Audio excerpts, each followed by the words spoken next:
Hi everyone, I'm Layla, a mentor at Thrive Kids, and today I will be talking about mindfulness.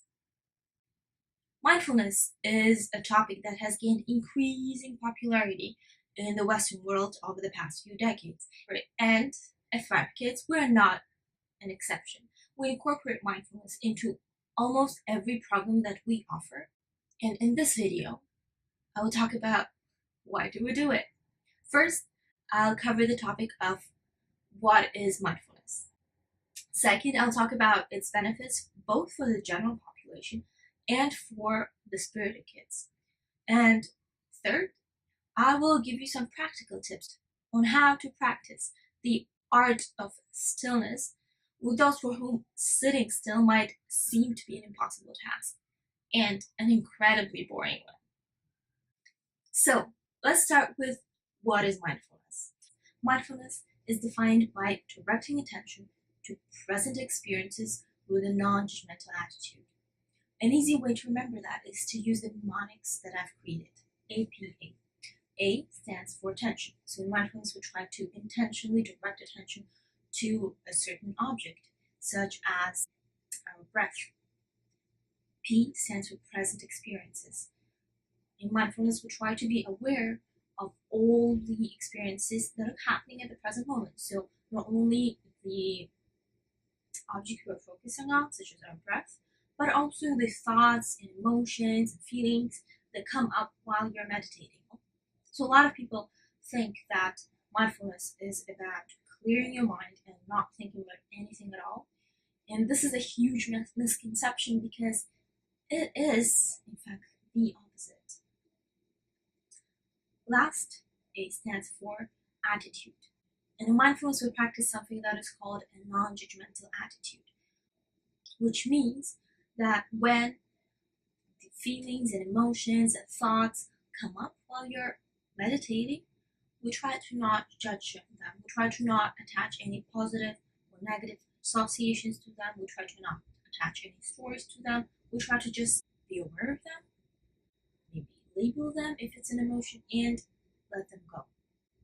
A non-judgmental attitude also stands for not getting frustrated or anxious by the mere fact that those emotions and thoughts come up while you're supposed to be focusing on your breath. That is okay, that is normal, and that's something that happens to everyone who practices mindfulness meditation.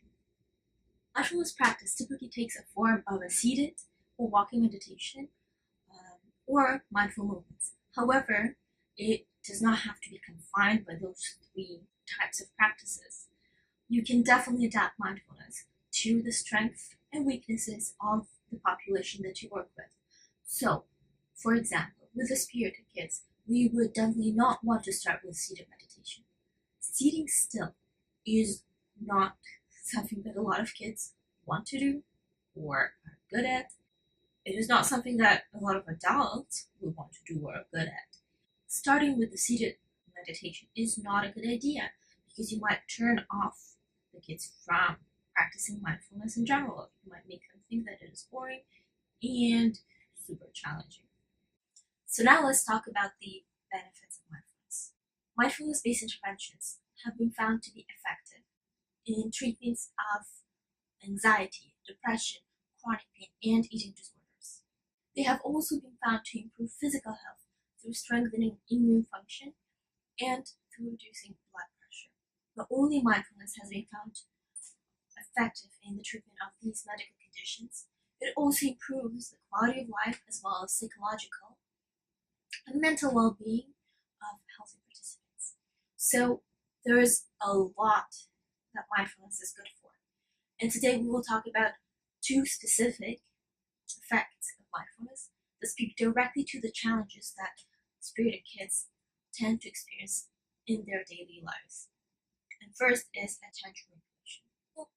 In mindfulness meditation, practitioners are often required to sustain their attention on a particular object of their choice, such as their breath. And when their mind wanders off, they have to calmly acknowledge the coming thought or the uprising emotion and to return their attention to the chosen object. So they practice a non-judgmental attitude here. So this is how mindfulness meditation develops and strengthens your attention regulation, because through continuous training of sustaining your focus on a particular object, you simply become better at it over time.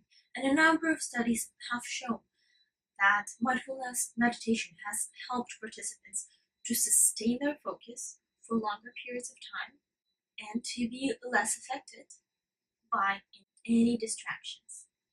This benefit of mindfulness is of particular interest to us since spirited kids tend to have challenges with directing and sustaining their attention. Another benefit of mindfulness that is of particular use to us is emotional regulation. So how does mindfulness meditation develop and strengthen those emotional regulation skills?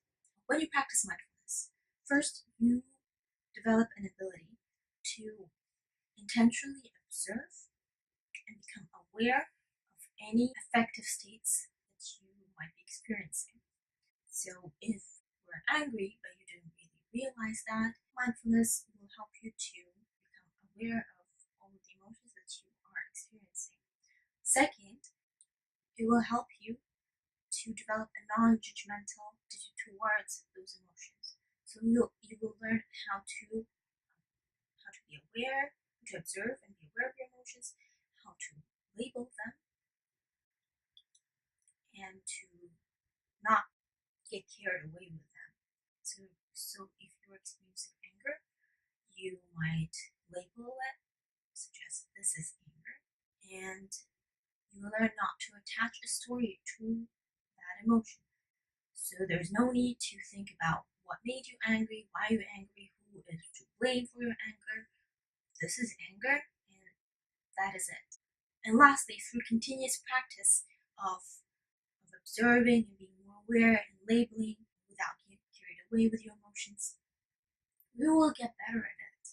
This benefit of mindfulness speaks directly to a challenge that a lot of spirited kids experience. A lot of them tend to act reactively or impulsively, and through mindfulness meditation, kids may learn how to not get carried away with their emotions, how to not say the things they didn't mean, and act in a way they didn't want to necessarily act. Okay, so at this point, you might be thinking, this is all great, Layla. How do I do it? In this part of the video, I will be giving some tips and tricks about how to practice mindfulness meditation with spirited kids.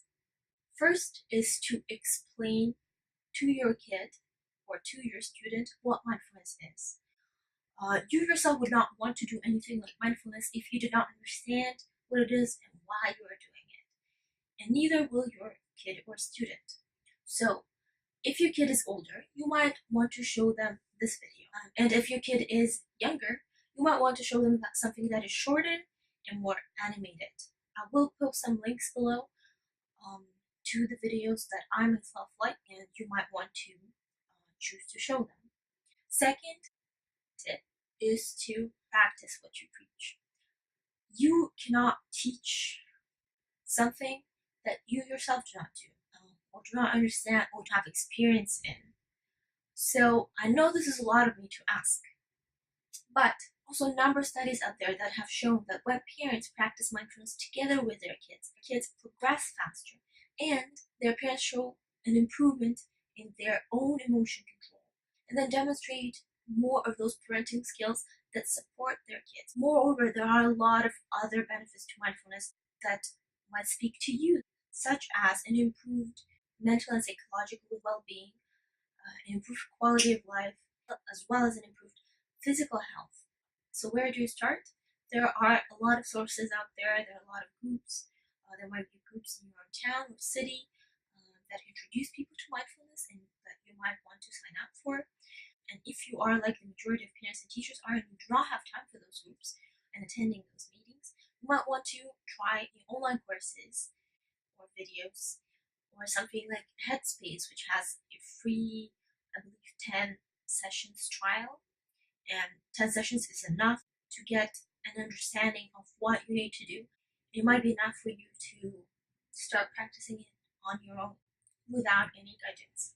My third tip is to be creative and adaptable with teaching mindfulness to your kids or students.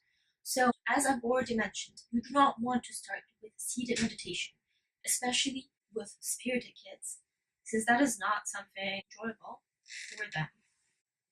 One example of how you can adapt mindfulness for kids is to try yoga for mindfulness.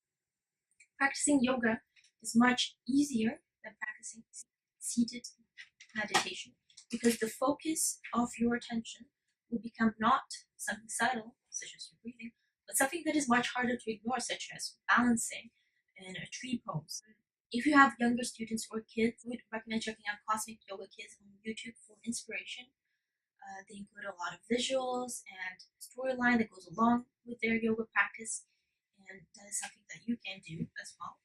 However, what I want you to remember if you choose to practice yoga for mindfulness is that our goal is not to go from one asana to another as fast as you can, not about nailing the pose, but rather it is about practicing stillness in every pose that you take, and trying to be mindful in each of those poses. So staying as long as you can in each pose is the key. And lastly, I want you to remember it is very important to practice it continuously and not to do it once in a blue moon for 1 minute.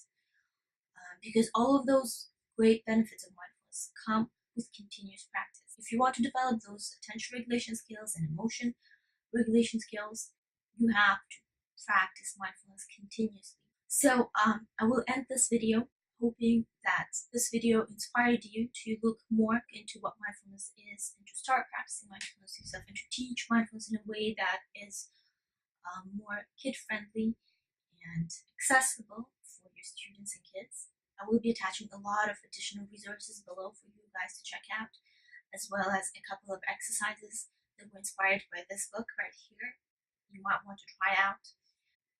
Thank you again for watching, and goodbye.